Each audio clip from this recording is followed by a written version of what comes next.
The next picture.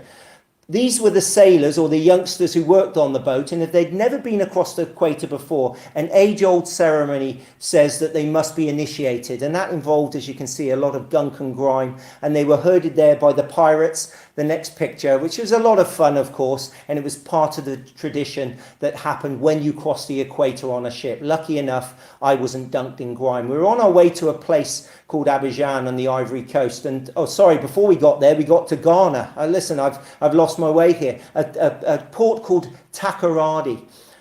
Really interesting port, thriving. The Ghanaian people, very busy, very friendly and hospitable. And as you can see, a lot of activity. They also had some wonderful beaches in Ghana, which I wasn't aware of. So if you think of an alternative holiday destination on certainly the West Africa coast, perhaps Ghana would be the place. We then did head up to Abidjan, which is the Ivory Coast, a French-speaking country, of course, colonized by the French. Again, we got a warm welcome from the people there. We were taken to the local markets and again, not really given enough time to see it. We generally arrive in port around 8 o'clock and we depart again at 4. But it gives you a sense of the feeling of the country. And as one of my fellow guests said, it's an appetizer to return. So a wonderful way of just getting a taster of these places. But personally, I would have liked to have stayed a lot longer.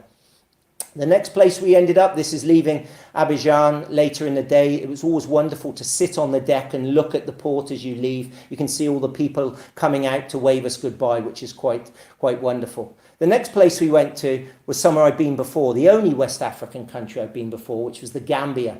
The capital city is Banjul, you can see here, another thriving port.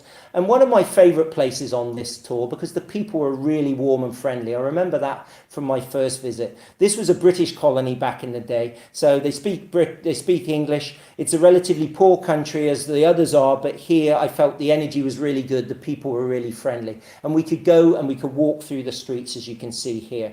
From the next picture, this is the Independence Square. A lot of these countries got independence from the colonizers back in the 60s and the 70s. Gambia back in 1962, if I remember, and they've built these monuments to remind us of that. So there's always this interesting history. But it also, the children there, always with smiles, wanting to come out and meet you and to see these strange people that are walking around their town. But Gambia especially is built on the coast, so there's a fishing aspect to it as well. So we can see here traditional fishing boats made for wonderful pictures. The pungent smell of fish within that picture I wouldn't like to describe, but incredible displays of culture that you can just literally see and walk around when you get off the ship. So for me, Gambia was a highlight.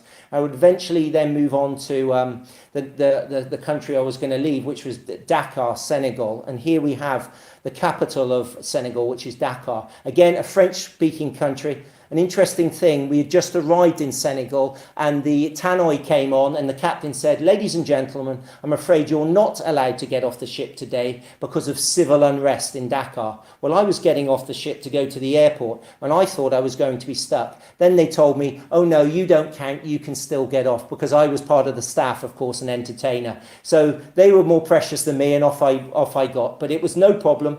Dakar in Senegal was very peaceful. I didn't see any of that unrest and I headed to the airport, as you can see here. So that was my final stop on an incredible journey around West Africa. I think we've got me getting on the plane here. Here we have. I flew back via Nairobi on Kenya Airways, so it was a long way of getting home, but I was certainly glad to get back to Port Elizabeth after an amazing 3 weeks. But I just want to leave you with this picture because this lady was inspirational. Her name is Roselle.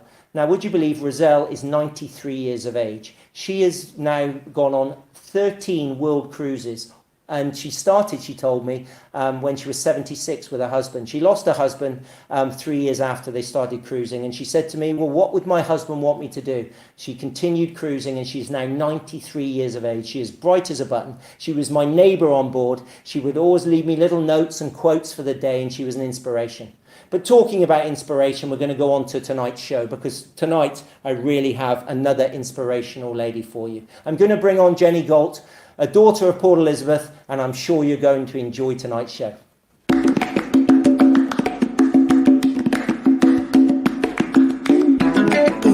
welcome to the show. Now it's your time to shine.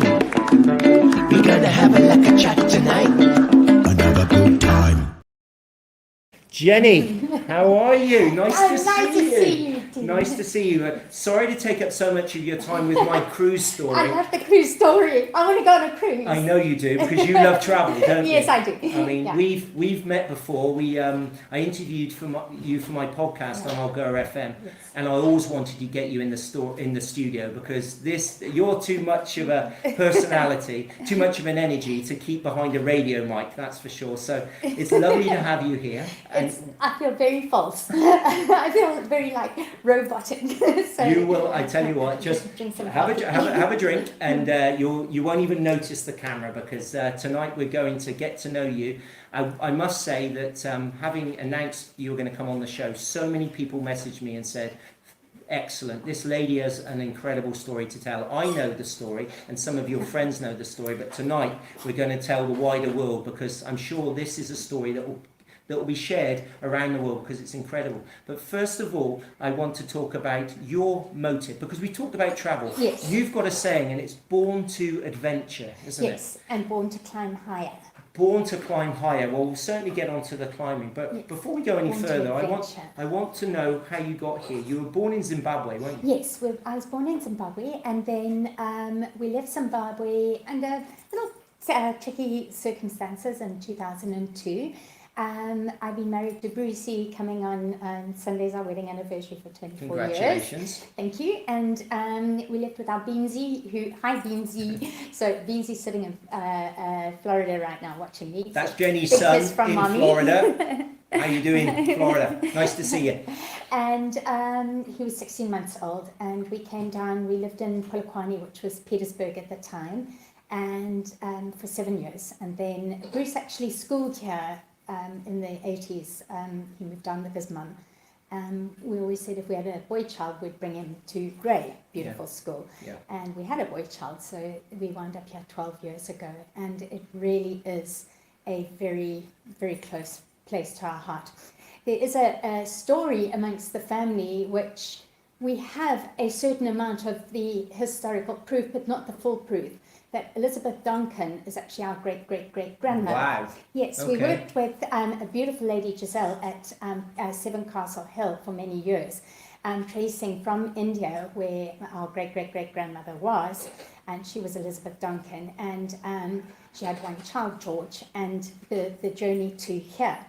But there are missing 3 sets of birth certificates to the gran who wound up in Zimbabwe. And, yeah. For anybody My that dad's doesn't mum. know, Elizabeth Donkin is the lady after which Port Elizabeth was named. A lot of people think Queen Elizabeth. It wasn't. Rufain Donkin was the Cape Governor, and he lost his beloved wife.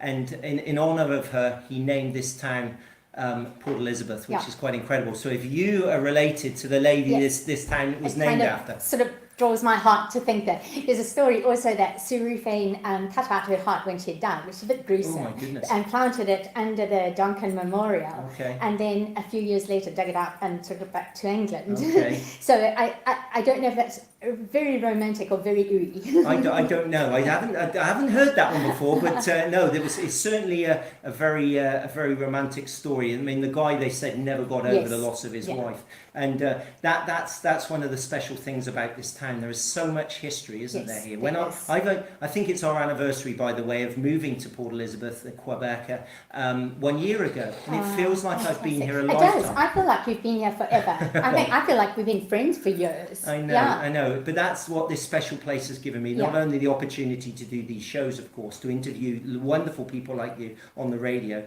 but I think I've found my place, and our family's found our place. But enough about our love for Port Elizabeth, because I want to come back to you. So you've got this incredible energy. You're dynamic.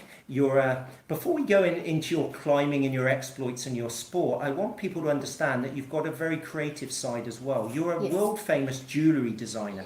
Yes. Tell us a little bit about that, because that's something I'm really intrigued about. Okay, so I actually am a qualified cordon bleu chef. That's what I studied after school. And how I became a chef was I didn't know, we were in Zimbabwe, and I had no idea what I was going to do as a career when I left school. So I heard one of my friends saying that she was coming to Silwood in Cape Town and she was going to study to be a chef. And I thought, well, that sounds really cool. I'll do that. I didn't tell my folks. I wrote a letter, a Dear John letter, in an envelope with a stamp, heaven forbid, and I posted it. And I got an acceptance letter. And so I sort of sat my mum and dad down and said, I kind of got something to tell you guys, and told them. And my dad's comment was, you've never really spoken about cooking, which was true. Okay. The funny thing was, is I got accepted on my mid-year results, and I could cook a boiled egg and make a cup of tea. But in my finals, I actually got the whole kitchen moved out of the finals because I baked my cake with Vim. The flour bag and the Vim bag were one next to each other. Brilliant. And so I had, the whole building was moved up because I baked the cake and it was with ammonia. So the point is, you had to find another specialist area. Yeah. You weren't going to be the next Gordon Ramsay. No, I know. So I won the icing award at Silwood, but a chef I wasn't supposed to be. But while I was there, I started making jewellery to subsidise my allowance. Okay. And I realised that this was where I was going to go. And once I'd finished my diploma, I sort of went to my dad and I said, I've made a big mistake, Papa. I actually want to be a goldsmith. And he said to me at the time, he's not going to carry on paying for Jenni wants to be this, Jenni wants... Just as well he said that, because honestly he would have spent all his money in a day. But I went, anything that I learned on the bench, which I feel is the best way to actually learn, quite frankly. Yes. And if people want to look up your work, it's Jenni Gault International Jewellery Design. Yes, on Facebook I'm Jenni Gault International Jewellery Design, and then on Instagram I'm just Jenni Gault. Okay. And that's Jenni with an I, because I got in trouble about this. Yeah, sorry. Not with a Y, with an I. It's short It's for my Jennifer, fault. so Of course it's it is. yes, it's with an I. Yes. Well, that's amazing enough, and I can see you've got the drive to change careers and things like that. But you've had some incredible life-changing experiences in recent years. The title of this is Climbing Mountains, Climb Higher, those kind of things. So people that know you in the last year or two will think of you as this experienced mountaineer who goes up mountains, does all these incredible things. But that's only come recently. That's only in the last, in fact, it's 2 years ago now, end of February, was when I first decided to do Kilimanjaro. And that was before that, I'd never slept in a tent. So you've never slept in a tent. Mm-mm. You were sporty, weren't you? You ran, you did things like that. Yes, I did triathlon. I did ultra-distance triathlons. And back in the day, it was a toss-up whether an ultra-distance was longer than an Ironman. And when I did my first ultra, it was in Durban in 1996. And there were 312 competitors on the start line, not thousands and thousands of people. And of them, 15 were girls. So it was a very, very new sport. It was in the days where ultra triathlons hadn't really taken off yet. And I like to think that I was a bit of a pioneer. I was just going to say that. I think people are picking up. You like to push the boundaries. You like to do things that people perhaps say you can't. Always. Yes. If you say I can't, then that's really for me it's a green flag. It means go. Okay, no, I think me and you would get in trouble together, girl, I think. But no, for me, learning your story, by the way, anybody doesn't know Jenni's story, stick with us, because this has got one hell of a twist in a minute. This isn't just a lady that climbs mountains. She's climbed bigger mountains in her life, but I'll talk about that in a minute. So go back to your inspiration. I believed it was in Plettenberg Bay. You went for a trek around Robberg. Yeah. Okay. So at the time, I was capable of a 3-kilometer drag your, let's call them tackies, because they were barely much more than that, around the block, because Discovery says you need to do X number of steps a day to stay sort of healthy, okay? That's right. And my sort of triathlon years were way behind me, and I was never unfit, but I'd certainly lost all my fitness. And Bruce and I had taken a well-deserved weekend. It was the last week in Feb in 2021, and we ran away on the Saturday night to Plet for Sunday night and Monday night. And I said to him, while we're there, please can we walk around Robberg? And he said, Jen, I'll definitely take you. He said, but you understand, Robberg's actually quite a technical walk, okay? And I said, no, it's fine, we'll do it slowly. And what normally takes most people about 3-4 hours took us 6.5. So yes, slowly is where I go with this. But I loved it. At the end of the day, I had blisters. I was marginally dehydrated. I wasn't foolish in that respect. But I just was so stoned on life that I thought, I've got to do more of this. I made Bruce take us back there on Monday and go and do half of it again. And then on Tuesday on the way home, I said to him, listen, babe, I've got a stunning, stunning idea. And he says to me, whenever I say that, his heart just drops because it means going to Paris or going to Shanghai Fashion Week or whatever. It's going to cost him money and blood, sweat, and a lot of tears. And yes. And I said to him, I'm going to climb Mount Kilimanjaro. I'm not sure how he didn't crash the car, but he just said to me, Jen, this is really not going to happen this time. And from nothing else, it was because of my medical history. Yeah. Now I think we've got to go there. So this is a lady now who's been inspired to climb Mount Kilimanjaro, one of the highest peaks in the world. We're going to talk about Everest in a minute. And you're thinking, okay, I've heard this story before, but you haven't heard this story because you mentioned, you just throw it away, you have an interesting medical history. Yeah. But you have faced challenges in your personal life that most people would not have come out the other side, let alone been inspired to do what you've done. Let's just talk about those few years that changed your life in terms of your own personal setup. All right, so worst of it started in 2007. In the 30th of June, I had a series of 4 heart attacks. What transpired is that they were actually the end of a series of 8 heart attacks. I'd had 4 minor heart attacks in a period of 6 months prior to that I didn't know about, that had done quite extensive damage. And then on the day, I had a series of 4 heart attacks. So I have had 8 heart attacks in total that were quite awful. I was 41. 41, 8 heart attacks. Yeah. Some you didn't know about, but obviously you knew about the later ones. Yeah. When we traced it back, one in Italy at a show, and then one in London at a show, where on those days I was really, really not well. We couldn't put a pinpoint, and we kind of thought, well, stress or whatever. But yeah, and what it was it just in the morning of 30 June, I'd actually been for a 7K run. It happened at lunchtime. I was eating a salad, drinking a glass of water. Our boy Beansy was 6 years old. He was sitting in the lounge. We were going to see Nemo in the movies in the afternoon. A normal day. Can't get a normal, beautiful afternoon to look forward to. And I went to take my plate through to the kitchen, and I kind of felt funny, and I thought, that's odd. And I'm really allergic to bees, really, really allergic to bees. I have an EpiPen, but it was upstairs in our home. And the phone was downstairs, and I sort of phoned Bruce, and I said to him, listen, I feel funny. I think I must have been stung by a bee, but I can't get upstairs. He said he just knew. Somewhere along the line, he knew. He was about 4 or 5 minutes away from me, and he said, whatever you do is don't get your EpiPen, because that would have been really bad news. If I'd used it, I would have died. Wow. But he came in the house, and he just said to me, come, Jack, let's go. Phoned the doc, and doctor said, bring me to the surgery. It was Foster. And then doc said to him, she's having another heart attack. We cannot wait for an ambulance. You need to take her to the hospital. And then, so it was a series of 4 that they couldn't stop. And I stayed there a couple of hours in Polokwane, but they didn't have a cardiac unit. And then once I was stable enough for the ambulance to go, we went to Vilcus in Pretoria. And what the most annoying thing that came out of the whole thing is that there was never any reason why I should have had the heart attacks in the first place. I've been a ambassador for Heart and Stroke Foundation for years and years now, and I did a keynote speech for them back in 2017, and I spoke to a lot of the professors, had a big fun with the professors. I made them lift their chairs up in their dinner party and everything.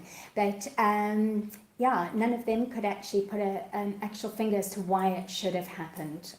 So it was just a lot of bad luck. And I thought, well, you know what, I'm still around now, so the bad luck has to have, there was reason for it, and it's okay. It hasn't destroyed my life. It certainly took its toll on me, on the family, for the longest time. And it does. It has left scars, like when I come out and I say to Bruce, I want to go to Kilimanjaro, I want to go to Shanghai, and I'm going to go by myself because we can't afford two of us to fly. And he sits there and frets as to my well-being because of medical history.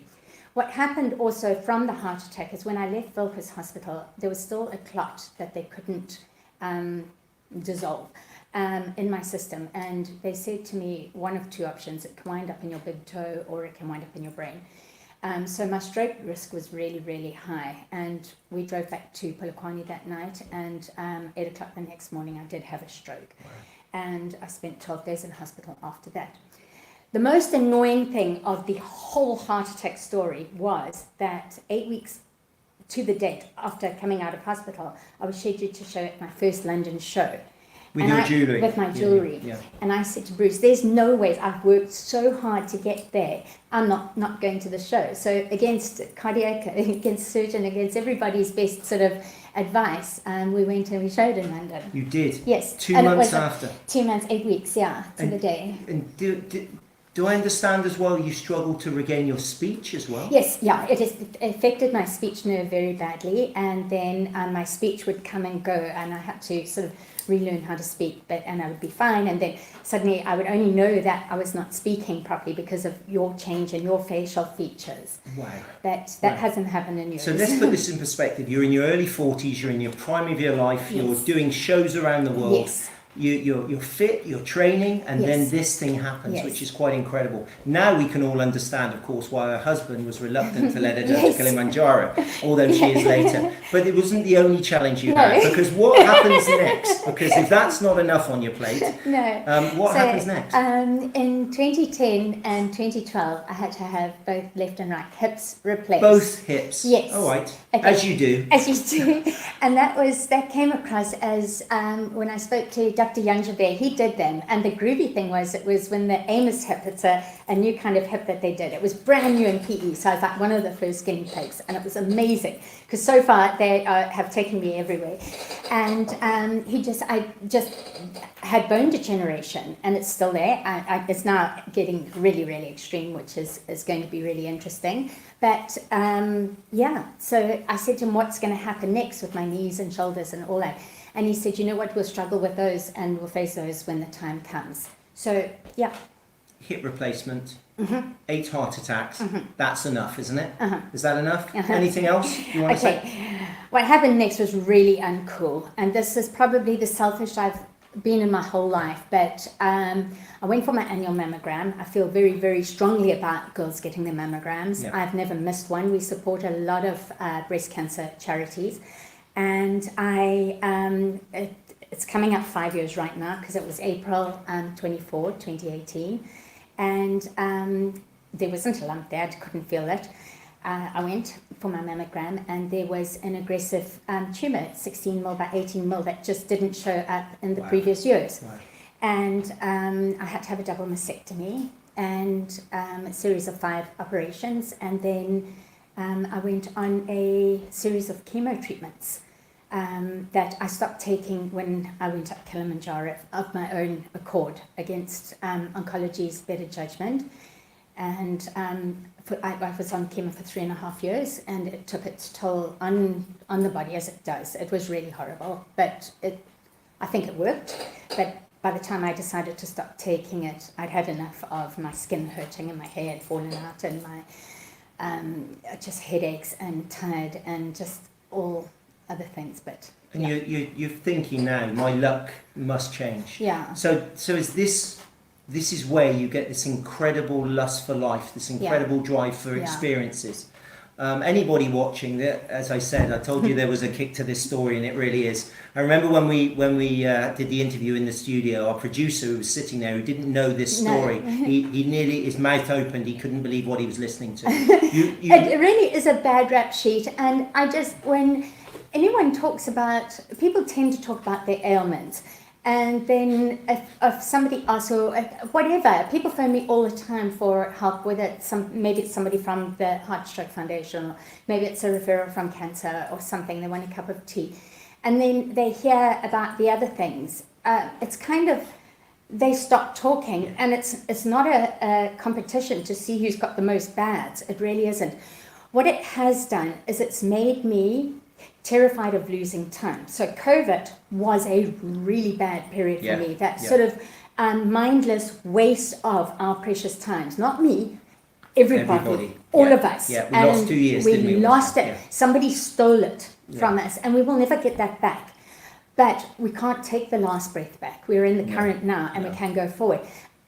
With women, when I do my own lives, I mean, they small, a couple of hundred people watch, but I would say to them, the drive, it's not okay to sit on the couch. It's not okay to say, I'll start exercising tomorrow. It's not okay to not have a dream. You've got to have a dream. It's end of story. It doesn't matter if your dream is to own these gorgeous Merrell shoes. Just do a shout out for Merrell shoes because they're really amazing. But if you want to get them, put them on your vision board, put them out there and save your freaking money and go and earn them so that you can have the prize. Whatever the prize is, you have to get it because the clock's ticking. We get one shot at this. I want to be your friends. I want to be friends with Gary, and I want to meet those people out there, and you don't meet them from your lounge. That's right, that's right. Someone who once told me things happen in my life because I get up in the morning and I go out and make them happen. But it's also an energy thing, Jenny, and I think you've got an incredible energy, and I can see how people are drawn to you, but that comes from the experiences you've been through. I think if you act as though every day is your last and you're going to make the most of it, and I get that from you. Yeah. And well, what happens next is quite incredible because you had that conversation with Bruce. Everybody can now understand why that lovely, lovely man was now reluctant to let his wife climb mountains, but you went ahead and did it anyway, didn't you? Yeah. Okay, so I had to make an agreement. Sorry, I'm a fidgeter, and I really wish I wouldn't. Fidget. I had to make the agreement with Bruce and Beansy and say that I would go and see oncology and bone doctor and sorry, I've forgotten cardiology. Yeah. Before I went up the mountains, get all there okay, and at that point, then I could do it. And I went from walking 3 kilometers a day, sort of my shuffle, to actually 20 and 30 kilometers with up to 13 kgs on my back. Wow. And I loved it. And I was outside, something I'd never done. You know what, triathlon days were triathlon days. It was a long time ago. It was when I was 26 years old. At this point, I was now 55.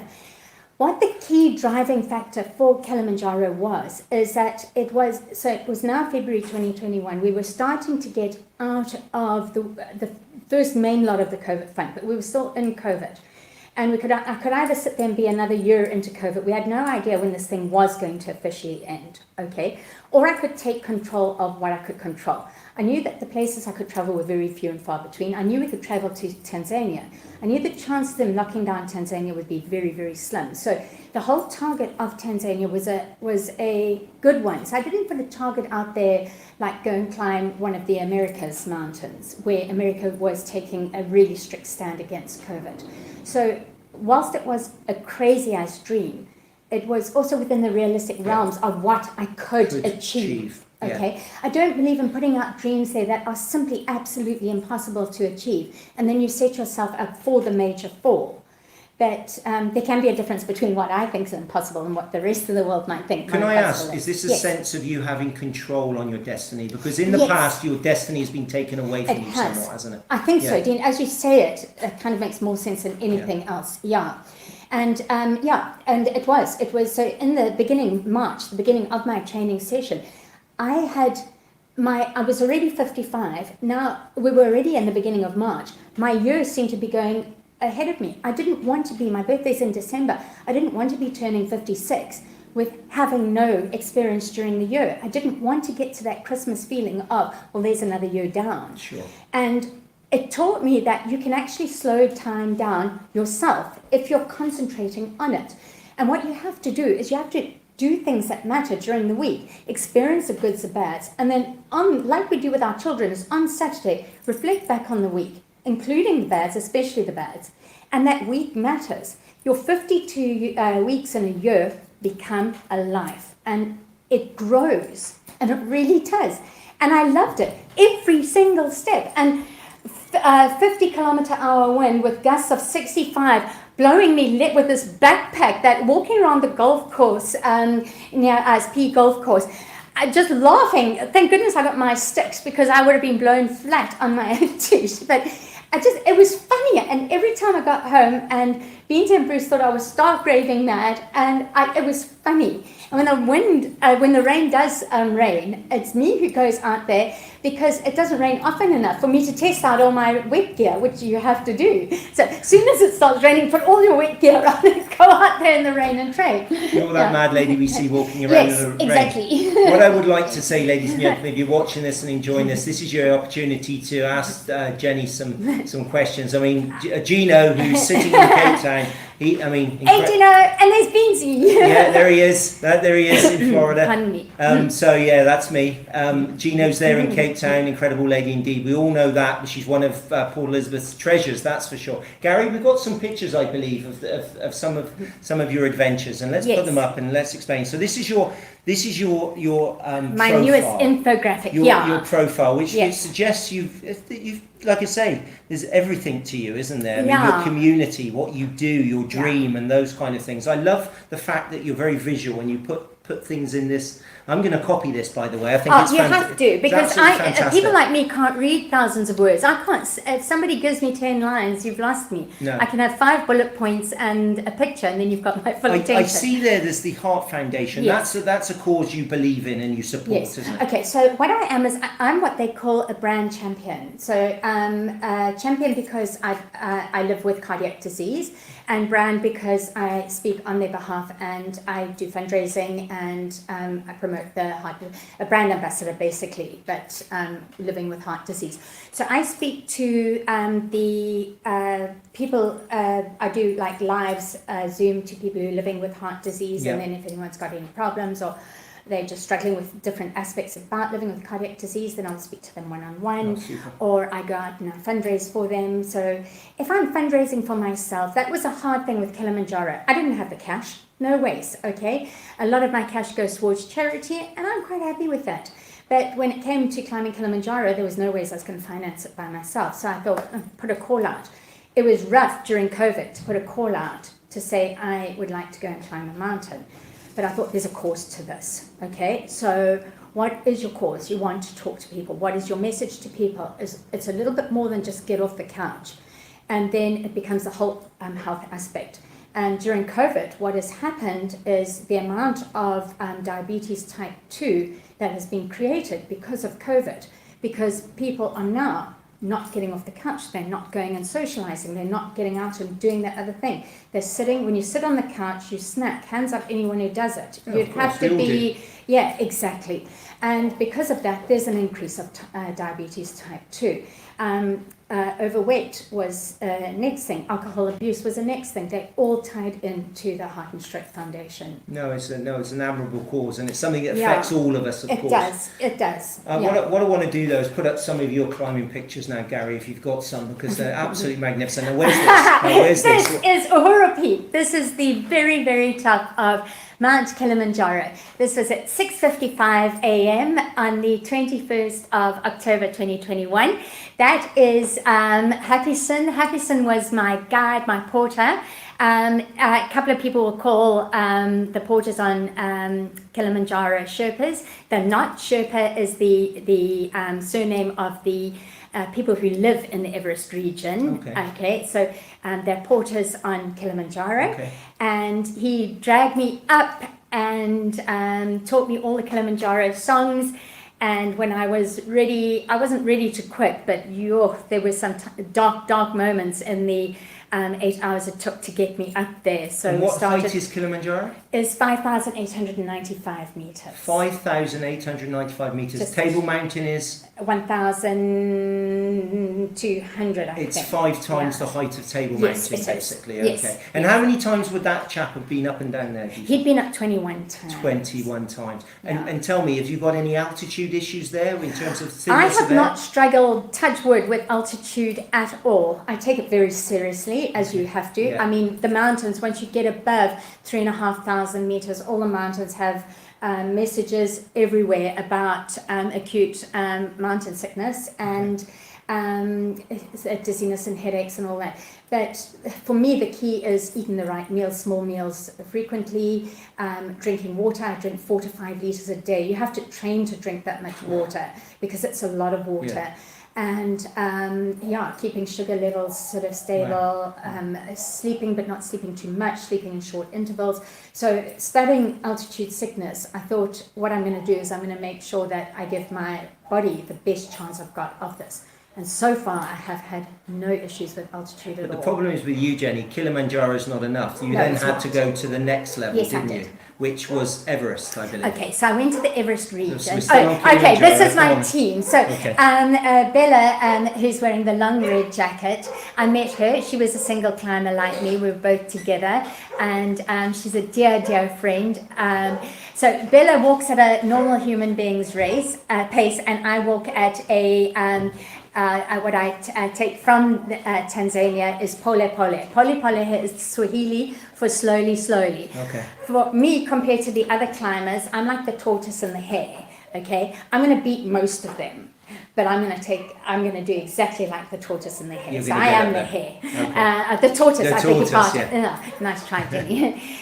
So those were our porters who took us up to the top. Where's this? And this was at the very, very end of the whole, up to the top of Kili and back. Look at you, you're like a picture of health there. Okay. I mean, when I was there on that day, I was very, very, very broken. I was quite pleased to be at that signpost. You put on a good show, That was girl, a long way. Okay, this is the start of my expedition to Everest region, and this is such a fun one because what had happened is I got there and the weather was abominable. Now, what you learn very quickly as a mountaineer is that the mountain weather will do what the mountain weather will do, and you've got zip control in it. So all the flights to Lukla Airport, which is the most dangerous airport in the world, were cancelled. And I could hear there was talks about helicopters and all that. Also, again, I'd gone on a shoestring and a prayer, and I thought, Sherbet, there's not going to be a flight. 5 flights had been cancelled. I'd been there since 4 o'clock in the morning. And I phoned my tour operator and I said, come on, guys, you have to help me out. I've like literally got 0 cash. But I want to get on the mountain now today. Okay, I booked in 2 extra days for just in case. And I was very grateful for that later on in the expedition. But I managed to get on this heli. But from the time of sitting, literally waiting, watching the board saying delayed flights, I put 0 thought into what it was going to be like to go in a helicopter. I've never been in a helicopter before. I've always thought there's no ways I'd ever do stuff like that. And so what I did was I just ran. And then as we were outside the helicopter, I thought, oh, what if I can't do this? This is going to be like, this is, all right, you've got no choice now. Check, there's no bailing out of this one. Jumped in, and it was the most divine experience ever. I want to be a helicopter pilot now. Wonderful. It was really cool. So that's you. You take it. You grasp the adventure and go with it. Now, who's this guy, Raj? Okay, that's Raj. Raj is my Sherpa who took me to base camp in the top of Mount Kalapatar. So it's just the 2 of you. You it's get just a personal Sherpa, yes? Yeah. Okay. So I've just gone as an independent because I couldn't find anybody at home who wanted to come and climb with me. Okay. And on safety and security, read a lot about both Tanzania and about Everest region. And there's so many climbers all the time that you basically on Kili, you're sleeping in your own tent. But there are thousands of people in the campsite. And on Everest, you are sleeping in your own room in little villages with hundreds of people and climbers. So you're with people all the time. So even if you go as a girl by yourself, you're actually not a girl by yourself at all. So yeah, I think from safety that's point of view, no, that's so okay. So this was where it started to get. This was much higher up in the mountain now. Now we're getting to about 5,000 meters. And I put this picture in just to show how the day started off sunny and short sleeves. And very quickly, after about 8 days, we were in this sort of condition, and it was really, really chilly. Is that a South African flag? I take my flag everywhere. Good. And it's divine because what happens is on the mountains, you meet people and you get to know them, but you never know their names. So normally people identify you by your colour of your backpack or your whatever. So I'm always called South Africa. And it's divine. I absolutely love it. Super. Because you walk past people and they say, hey, South Africa. Yes, hey, Red, or whatever. Yeah. Okay, that I put in there because when I sent that home to Bruce and Beansy, I said, oh, big hairy yak. And Bruce sent a message back to me, which I found extremely funny, saying, I didn't know yaks wore red jackets. I knew that was coming. He's going to get in trouble. Yeah. Okay. Here we go. So this, now, what happened was up until this point, my expedition had gone really, really swimmingly. This is day 9. This is in the Khumbu Valley. And this is the very only beginning section of the Great Khumbu Fall.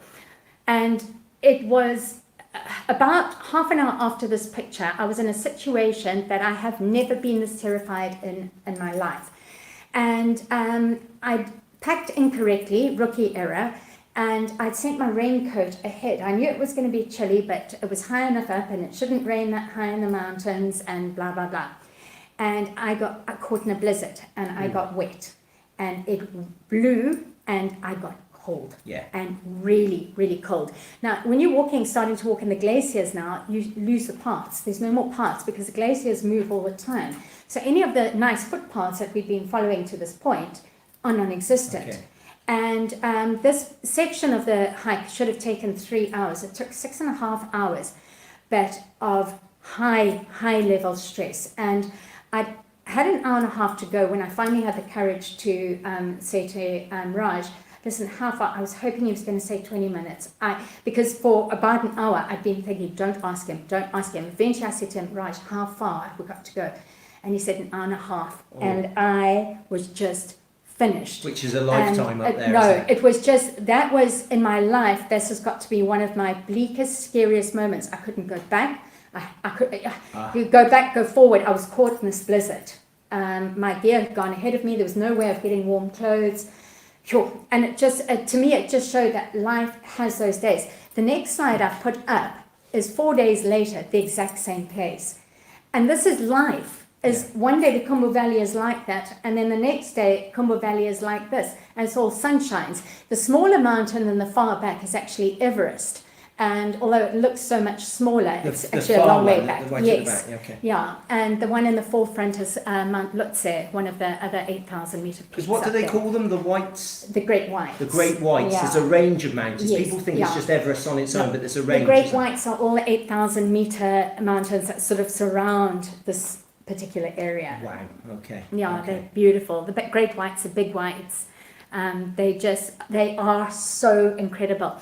One thing is when you're trekking like this, it is peaceful beyond anything you can imagine. Because once you leave Lukla Airport and you get out your helicopter, there are no roads. There's not a single car, not one, not even a service car, not an ambulance for emergencies, nothing. Helicopters can get into certain points for rescues, but they can't, there's no road. There's no gas station. So you realise how vulnerable you are. You basically. are very vulnerable. Yeah. No, without a doubt. So how long did it take you to get to is this at base camp? Okay, no. So what happened? So from Khumbu Valley, I walked to my sort of base camp, if you would, Gurukship.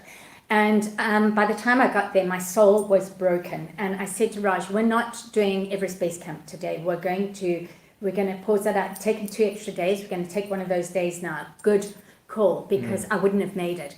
And this is actually the summit of Mount Kalapatar. And what I did was I did a double summit in one day, because I said to him, tomorrow we'll go up Kalapatar first, and then we'll do base camp second. And it was the best experience. And this is at 5,600 odd meters. And getting up here was a real trek. It's a trekking path, except for the last 200 meters is climbing. And this is my sort of hardest. Killy did have some moments like this, but not quite to this extent. And this was, for me, was just amazing. I just loved this mountain. Is that Everest in the background? No, that's actually Mount Pommery, and then on the other side is Everest. I might have put one of the shots of Everest. No, that's just, that's Mount Choyo in the background of there.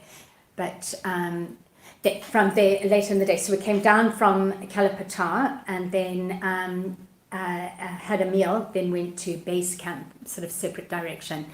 And so for people who can imagine this, what does the base camp look like? Are there dozens of people there? Or? Okay, when I went, it was out of season. Right now it's in season. My summit day for Mount Kilimanjaro and base camp was 14 September last year, 2022. And it's completely out of season. So there's only one camp there, which is a science camp, which they keep all year round. Now is the high trekking and climbing season. So I've been watching on all the socials as all the people are starting to arrive in now. So for the last 2 weeks and going forward, all the big companies send their people in, and they live there for about 60 days, 50, 60 days, depending on the weather, to get to the top of the list. So the way it works, you book the day you get to the summit, and you've got to make that day. That's your time slot. Is that no, it's not that strict. No, it's not that strict. It depends. Everything depends on the weather. Okay. Yeah. Okay. Yeah. Okay. No, it's interesting. Would you say what was the most rewarding, Kilimanjaro or Everest, would you say, in terms of... Okay, the question always asked, and then the other question is, which is the hardest, Kilimanjaro or Everest? It's impossible to tell. They are two completely different expeditions. Which one I love the most? No, I can't tell you. Which one I'd go back first? Whichever air ticket landed in my hand, I can't tell you. I think I'm most drawn in my heart to Kilimanjaro, but I think I'm African. I understood the whole way, meaning it just made sense to me. I connected one-on-one with the people, with the country. It's on our continent. It's on our continent. We belong there. And subsequent to that, I brought out a collection called I Was Born in Africa. That inspired me there. And so I think I'm African at heart. So Kelly would probably top Everest region, except that completely different. Everest is so beautiful. Yeah. Walking between the rhododendron trees and the forests, and it's exquisite. Amazing. And waterfalls, so much water. It's just insane. Amazing. So it's a silly question. You're not finished yet, are you? No, not even vaguely. I'm not even started yet, which I think is scary for my family. Yeah, and I say that respectfully. Yeah, Bruce, start saving up, boy. I tell you, she's going again. So we had a discussion off air about there's a iconic place that you want to go next. Now, yes. Tell me about it. So whenever anybody says to me, okay, where would you go next? I think they always think that like Everest would come out my mouth. I never thought I would ever say that I would like to do Everest, but maybe it's in the back of File X, I don't know.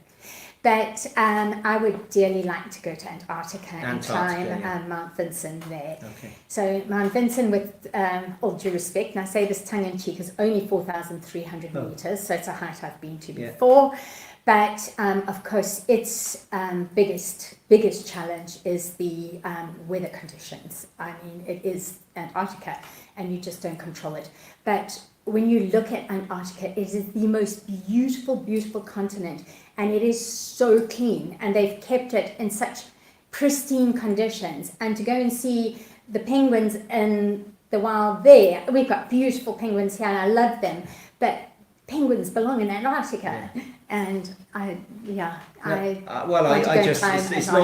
it's not if, it's when, Jenny, and I'm sure it will happen, because anybody with your energy and spirit will make it happen, because you not only what you're doing now, and remember, this is only the last few years you've been doing this. It's not as though you've been climbing mountains all your life, but it was something major that happened in your own personal life. And we've heard this story before, that life-changing experiences can give you a new perspective.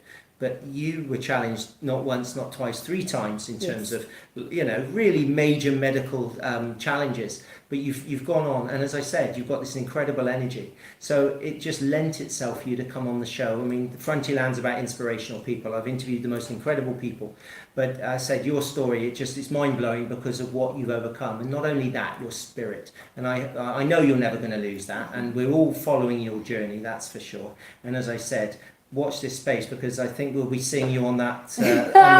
Yeah, I think sometimes I'm a really good swimmer, and half of me thinks, I wonder if you could really swim there, or kayak, or I don't know. But there's got to be a way of getting to Antarctica. There'll be a way, and there'll be a means. And as I said, and you do a lot of your work for great causes as well, and that's always that's even more commendable, isn't it? It's not as though it's just for you. You're doing it to spread this knowledge. You know what? There is something out there, and I think, Dean, the most important thing is people say, oh, you've always got energy. There definitely are up days and there definitely are down days. And there definitely is, we've just gone through month end and I hate the month end bills as much as the next guy.